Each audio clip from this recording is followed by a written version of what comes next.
Sa ngala ng Ama, ng Anak at ng Espiritu Santo, Amen. upapala ng Panginoon ni lagi sumainyo. At sumainyo rin. Magandang hapon po sa inyo lahat.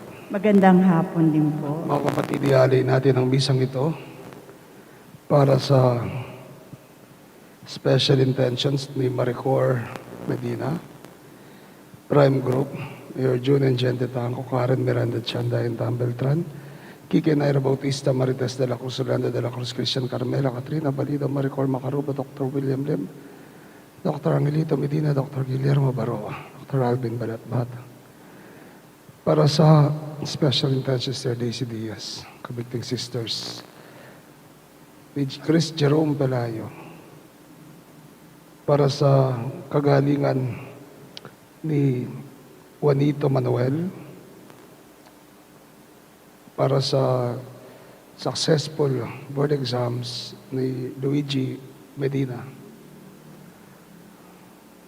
at para sa kalwalatian ng kaluluwa ni Andres Remia, Brido Marieta Rosario,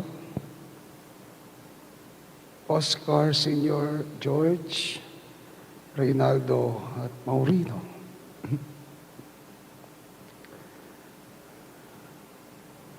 Mga kapatid, para na maging marapat na warap sa banal na piging, ating pagnilayan pagsisihan ng ating mga nagawang pagkakasala sa Diyos at sa ating kapwa. Kyrie eleison, Kyrie eleison. Christ eleison, Christ eleison. Kyrie eleison. Kyrie eleison. Kawan tayo ng makapangyarihang Diyos, patawarin tayo sa ating mga patnubayan tayo sa buhay na walang hanggan. Amen. Manalangin tayo. Sama din natin sa panalangin natin ang kaluluwa ni Pasita at Patrick. Ama naming makapangyarihan, gawin mong lagi naming matapat na sundin ang loob mo, upang kami wagas na makapaglingkod sa iyo sa pamagitan ni Jesucristo kasama ng Espiritu Santo Diyos, pagpasawalang hanggan. Amen.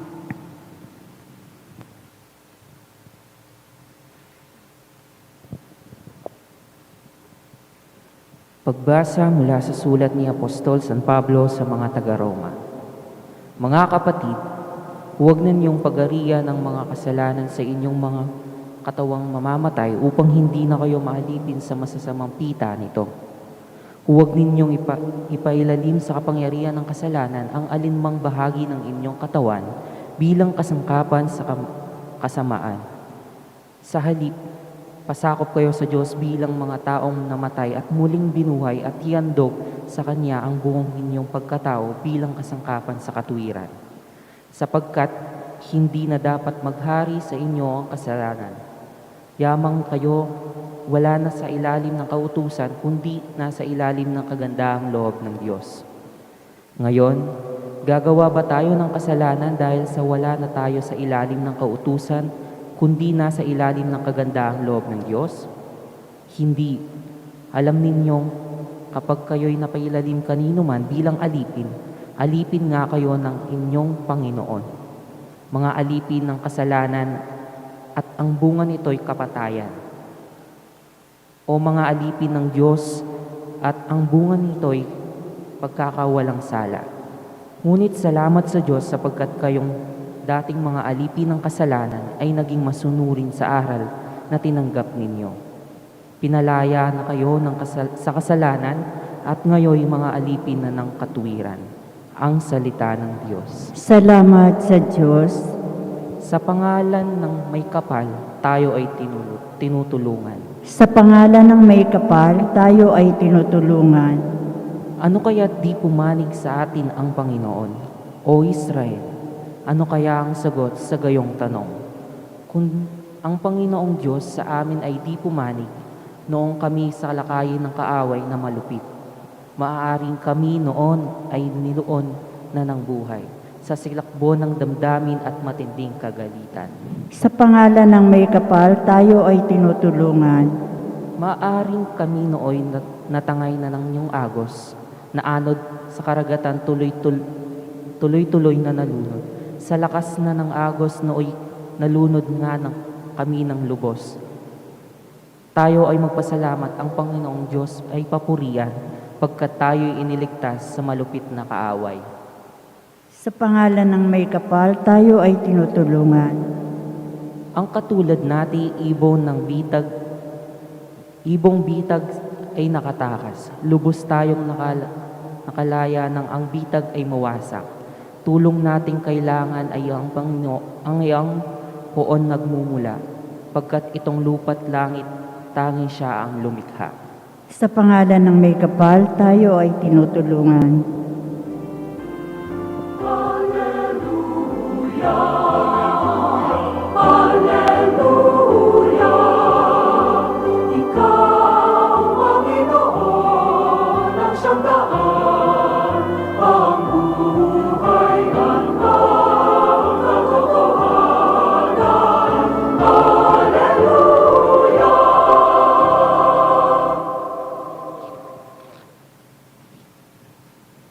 Sumainyo ang Panginoon. At sumainyo rin. Mabuting balita ng Panginoon ayon kay San Lucas. Papuri sa iyo, O Panginoon. Noong panahon iyon, sinabi ni Jesus sa kanyang mga alagad, tandaan ninyo ito, kung alam lamang ng puno ng sambayanan kung anong oras darating ang magnanakaw, hindi niya pababayaang pasukin ng kanyang bahay. Kayo may dapat humanda, sapagkat darating ang anak ng tao sa oras na hindi ninyo inaasahan. Tinanong ni Pedro, Panginoon, sinasabi po ba ninyo ang katalinghagang ito para sa amin o para sa lahat? Tumugon ang Panginoon, sino nga ang tapat at matalinong alipin? Hindi ba siya ang papamahalain ng kanyang Panginoon sa sambayanan nito upang magbigay ng ibang mga alipin ng kanilang pagkain sa karampatang panahon? Mapalad ang aliping iyon kapag dinatnan siyang gumagawa ng gayon pagbabalik ng kanyang Panginoon. Sinasabi ko sa inyo, pamamahalain siya ng kanyang Panginoon sa lahat ng ari-arian nito. Ngunit kung sabihin sa sarili ng aliping ngayon, matatagalan pa bago bumalik ang aking Panginoon at sinimulan niyang bugbugin ng ibang aliping lalaki at babae at kumain o uminom at maglasing, darating ang Panginoon ng aliping yaon sa araw na hindi niya inaasahan at sa oras na hindi niya alam.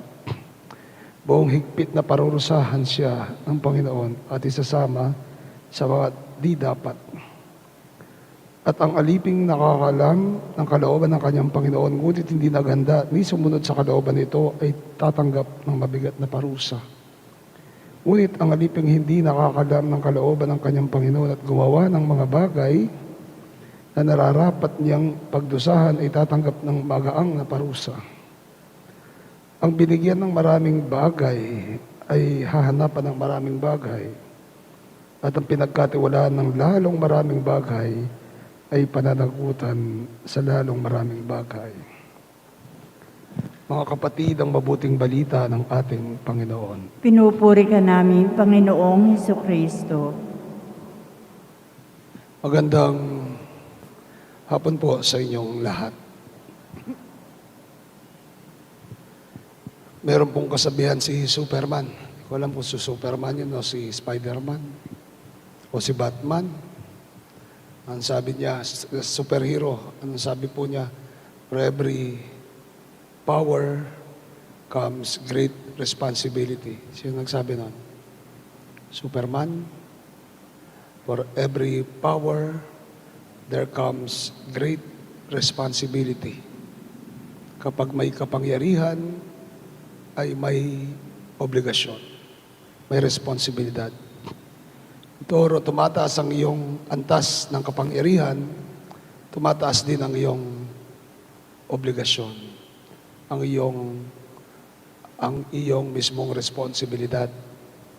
Kaya nga po, kung minsan makikita natin sa address ni Duterte, sasabihin niya, wala akong pakialam dyan. Di ko naman kinustong maging presidente ako. Sabi ko sa isip ko, bakit siya humabol? Sabi niya, ayaw ko naman talaga maging presidente. Napilitan lang ako. Bakit ka humabol? Ba't andyan ka? Ayaw kong gawin yan. Hindi ko naman trabaho yan. Presidente ako. Yun nga kung paano tumaas ang iyong kapangyarihan, ay ganun din dapat ang iyong responsibilidad. Makikita po natin to sa negosyo, sa trabaho, sa kabuhayan natin. Toro dumarami ang tumataas ang antas ng kabuhayan, dumarami ang responsibilidad natin. Pero hindi lang po sa negosyo, hindi lang sa ating pang-araw-araw na buhay, kundi ito sinasabi ng Panginoon sa Ebanghelyo. Ang sabi ng Panginoon, sa maraming ibinigay, marami rin ang hihilingin. Sa maraming obligasyon o sa maraming kapangyarihan na binigay, ulitin ko po ang Ebanghelyo, ang binigyan ng maraming bagay ay hahanapan ng maraming bagay. Ang pinagkatiwalaan ng lalong maraming bagay ay pananagutin sa lalong maraming bagay. And so yung ating mga obligasyon o yung ating trabaho, yung ating mga role, yung ating mga papel sa buhay natin ay hindi lang basta-basta papel, kundi sila ay may kalakip na responsibilidad at obligasyon. Nagpari ako, mas marami ang inihiling na obligasyon sa akin kaysa sa ordinaryong tao na hindi nagpari. Minsan po, may kausap akong kaibigan ko. Sabi niya, Among, paano pag nagkasala ang pari at nagkasala ang ordinaryong tao, laiko? Paano yun? O nagkasala ako, sabing ganyan. At nagkasala ka, paano yun? Pareho lang tayo nagkasala, Among, sabi niya. Sabi ko, hindi. Yung kasalanan mo, doble sa kasalanan ko. Yung kasalanan mo, doble pagdating sa akin. Bakit, Among? Kasi pari ako. Kasi pari ako. Ganun po sa katotohanan sa pamumuhay natin. Kung paano tayo binibiyayaan, tayo rin ay may obligasyon. Kung paano tayo binibigyan ng kakayahan, tayo rin ay may responsibilidad na gamitin ang kakayahang yon, gamitin ang kapangyarihan na meron tayo sa lalong mas ikauunlad o ikabubuti ng mas nakararami. Kaya nga po minsan sa trabaho man, sabihin natin, ay kapagod ko. Dito sa ministry, sa parokya, sabihin ko, ay kapagod ko. Ay kapagal. Ay kapagod.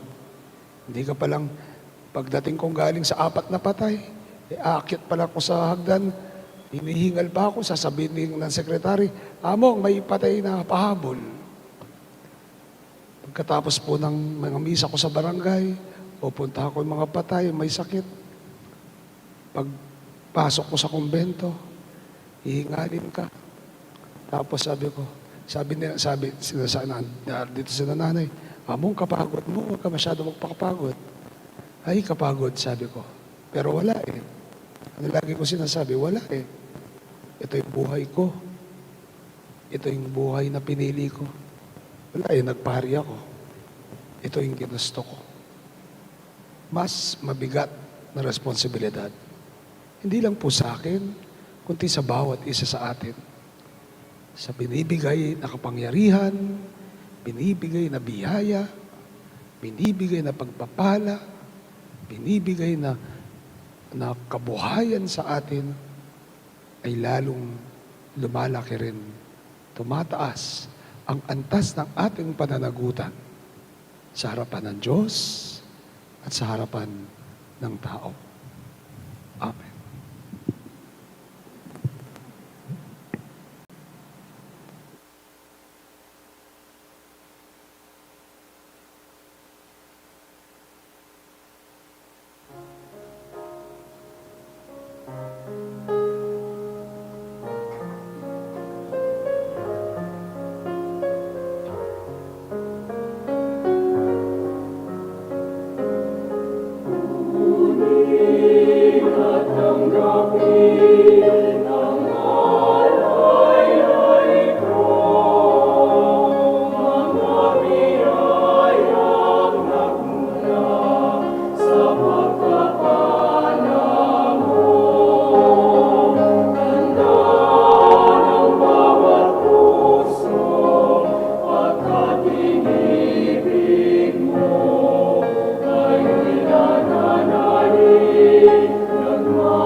kayo mga kapatid na ating alay maging kalugod-lugod sa Panginoong ating Diyos. Tanggapin nawa ng Panginoon itong paghahain sa inyong mga kamay sa kapurihan niya at karangalan sa ating kapakinabangan at sa buong sambayanan niyang banal. Ama naming lumikha, pagkaloob mong ikaw ay aming kusang mapaglingkuran sa paghahain namin ng mga alay sa na iyong bigay upang kami dalisain ng iyong pagmamahal sa paglilingkod namin ngayong ginaganap ang banal na pagdiriwang sa pamagitan sa Kristo kasama ng Espiritu Santo. Diyos, magpasawalang hanggan. Amen. Sumainyo ang At Panginoon. sumainyo rin. Itaas iyong puso't diwa. Itinaas na namin sa Panginoon. Pasalamatan natin ang Panginoong ating Diyos. Marapat na siya ay Ama pasalamatan. naming makapangyarihan to yung marapat na kaya aming pasalamatan sa pamagitan sa Kristo na aming Panginoon. Siya ay naging kapwa naming maasahan. Upang may mangunang umako sa pananagutan dahil ang admong maggagong kinainas ng pagkakanya-kanya sang katauhan, bunga ng pagtitiis siya'y nanaig, at ang kamatayan kanya nalupig, kaya't siya ang aming daan para aming masapit ang yung tapat maasang pag-ibig. Kaya kaisa ng mga anghel nagsisiawit ng papuri sa iyo, nang walang umpay sa kalangitan, kami nagbubunyi sa iyong kadakilaan. Santo, Santo, Santo, Panginoon Diyos na makapangyarihan, napupuno ang langit at lupa ng kaluwalhatian mo, o sana sa kaitaasan. Pinagpalang na paririto sa ngalan ng Panginoon, o sana sa kaitaasan. Ama naming banal, ikaw ang pumalanta ng kabanalan kahit sa pamagitan ng Espiritu, ganun pong banal ang mga kaloob na ito, upang para sa aming maging katawan at dugo ng aming Panginoong Jesucristo. Bago niya pinagtiis ang kusang loob na maging handog, inabang kanyang tinapay, pinasalamatan kanya at pinuri, pinaghati. Iniabot sa kanyang mga lagad at ang wika, tanggapin yung lahat ito at kanin ito nga ang katawan na may handog para sa inyo.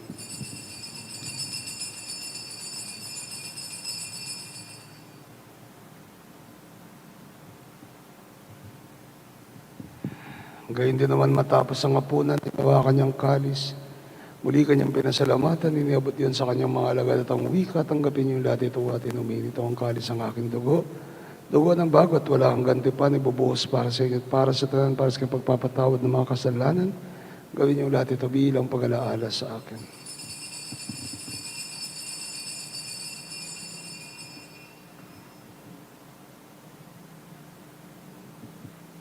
Misteryo ng pananampalataya. Si Kristo namatay, si Kristo nabuhay, si Kristo ay babalik. Ang mga ginagawa namin ngayon pag-alaala sa pagkamatay at muling pagkabuhay ng iyong anak, kayo na naari namin sa iyo. Tinapay nagbibigay buhay at ang kalis ang kakalob ng kaligtasan. Kami nagpapasalamat dahil kami minarapat tumayo sa harap mo para maglingkod sa iyo. Kami magsalos-salos sa katawan at dugo ni Kristo ay mapukulod sa pagkakaisa sa pamagitan ng Espiritu Santo. Amalingapin mo yung simbahang laganap sa buong daigdig at pasusin mo po kami sa pag-ibig. Kaisa ni Francisco, naming Papa, ni Florentino, naming Arsobispo, ni Aposeto, naming Obispo, ay merito ng tanang kaparihan at lahat naman akong tinipon mo ngayon sa harapan ng iyong piging. Alalahanin mo rin ang aming mga kapatid na nahimlay na may pag-asang sila ay muling mabubuhay, gayon din naman ang lahat ng mga pumanaw. Kaawaan mo sila at patuloyin sa iyong kaliwanagan. Kawan pagdapatin kaming lahat na makasalo sa iyong buhay na walang wakas. Kaysa ng mahal na Birheng Maria, Ina ng Diyos, kaysa ni San Jose ang kanyang esposo, kaysa ng mga apostol at ng tanang mga banal na muhay dito sa daigdig ng kalugod-lugod sa iyo, may pagdiwang nawa na ang pagpupuri sa ikararangal mo sa pamagitan ng yanak na aming Panginoong Jesucristo. Sa pamamagitan ni Kristo, kasama niya at sa Kanya lahat ng parangal at papuri sa iyo, Diyos, amang makapangyarihan sa lahat, kasama ng Espiritu Santo, magpasawalang hanggan. Amen. Itang isang dumulog sa Ama nating nasa langit, Ama namin, sumasalangit ka, sambahin ang ngalan mo, mapas sa amin ang kaharian mo, sundin ang loob mo dito sa lupa para ng sa langit. Bigyan po kami ng aming kakanin sa araw-araw, patawarin mo kami sa aming mga sala, para ng pagpapatawad namin sa nakakasala sa amin, at huwag mo kami pahintulot sa tukso, yadya mo kami sa lahat ng masama. Amen. Inihiling namin na kami adya sa lahat ng masama, pagkalooban ng kapayapaan araw-araw, iligtas sa kasalanan at Diyos sa lahat ng kapahamakan, samantalang ang pinanabikan dakilang araw ng pagkapahayag ng tagapagligtas naming si Jesucristo. Sapagkat iyo ang kaharian, ang kapangyarihan at ang kapurihan magpakailanman. Amen. Panginoong Jesucristo, sinabi mo sa mga apostol, kapayapaan iniwan ko sa inyo, ang kapayapaan ang binibigay ko sa inyo. Tungayan mo ang pananampalataya at kayang pagkakasala, pagkalooban mo ang kapayapaan, pagkakaisa ayon sa iyong kalooban, kasama ng Espiritu Santo magpasa walang hanggan. Amen. Kapayapaan ng Panginoon ay laging sumayin iyo. At sumainyo rin. Bigayin tayo ng kapayapaan sa bawat isa. Peace be with you. Peace be with you. Peace be with you. Kordero ng Diyos, ang galis ng mga kasalanan ng sanlibutan, maawa ka sa amin. Kordero ng Diyos, ang galis ng mga kasalanan ng sanlibutan, maawa ka sa amin. Kordero ng Diyos, ang galis ng mga kasalanan ng sanlibutan, pagkaloob mo sa amin ng kapayapaan.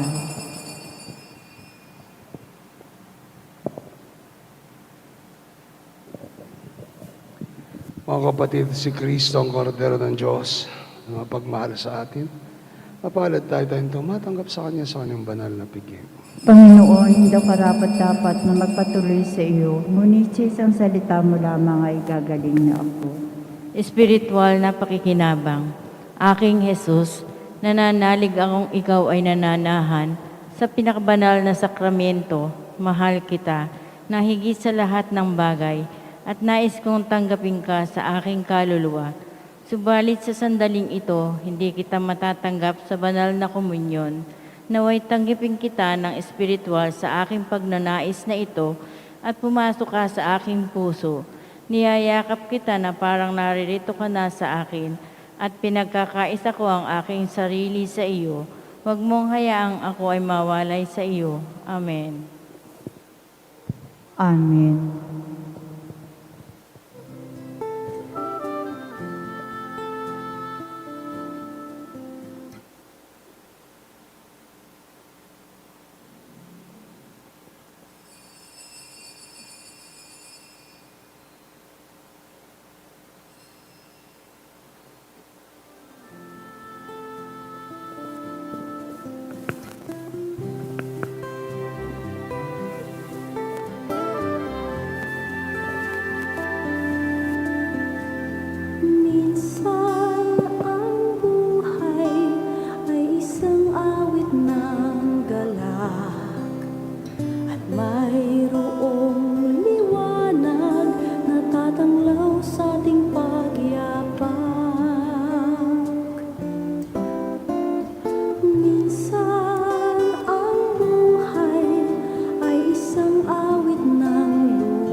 Horacio Emperata para sa proteksyon laban sa COVID-19.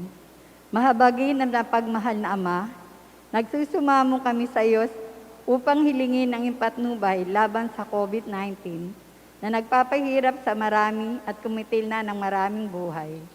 Tunghayan mo kami ng may pagmamahal at ipag-adya kami na iyong mapaghilom na kamay mula sa takot sa karamdaman at kamatayan. Itaguyod mo kami sa pag-asa at patatagin sa pananampalataya.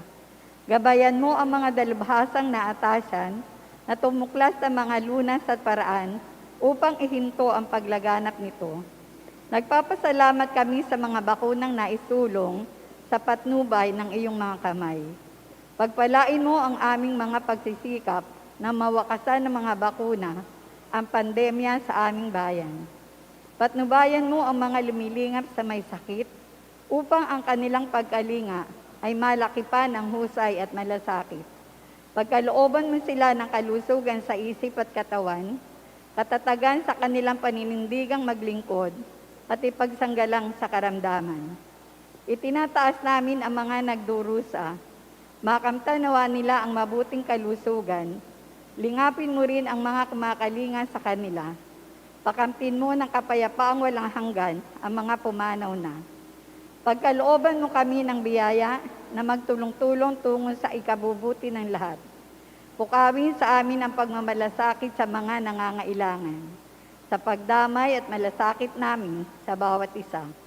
Malampasan nawa namin ang krisis na ito at lumago sa kabanalan at pagbabalik loob sa iyo. Hinihiling namin ito sa pamamagitan ni Kristo na nabubuhay at naghaharing kasama mo at ng Espiritu Santo, iisang Diyos magpasawalang hanggan.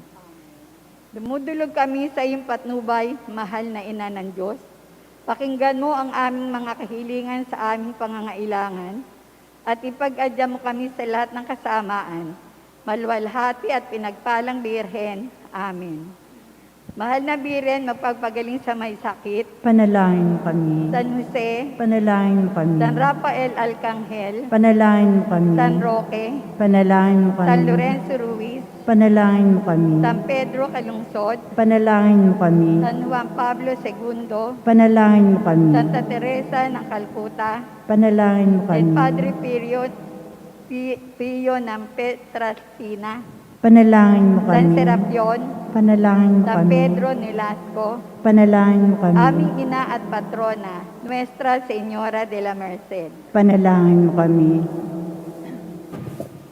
Manalangin tayo.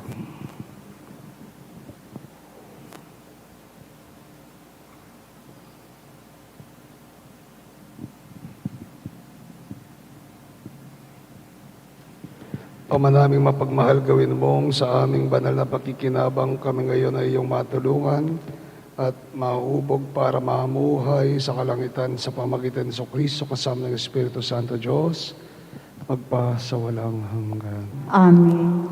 The angel of the Lord declared unto Mary, And she conceived by the power of the Holy Hail Mary, Spirit. full of grace, the Lord is with you. Blessed are you among women, and blessed is the fruit of your womb, Jesus. Holy Mary, Mother of God, pray for us sinners, now and at the hour of our death. Behold the Amen. handmaid of the Lord.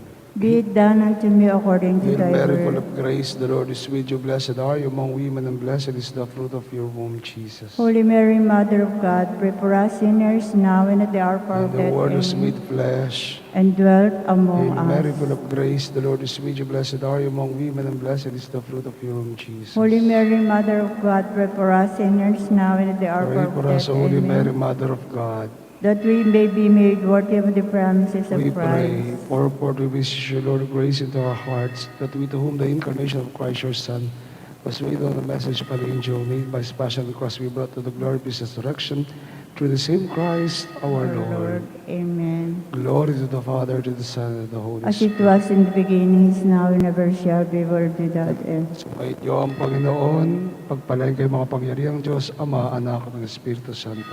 Minsan natin na ialay na humayo kayo taglay dakilang pag-ibig ng Diyos. Salamat sa Magandang gabi Diyos. po sa inyong lahat. Maraming salamat. Magandang gabi po.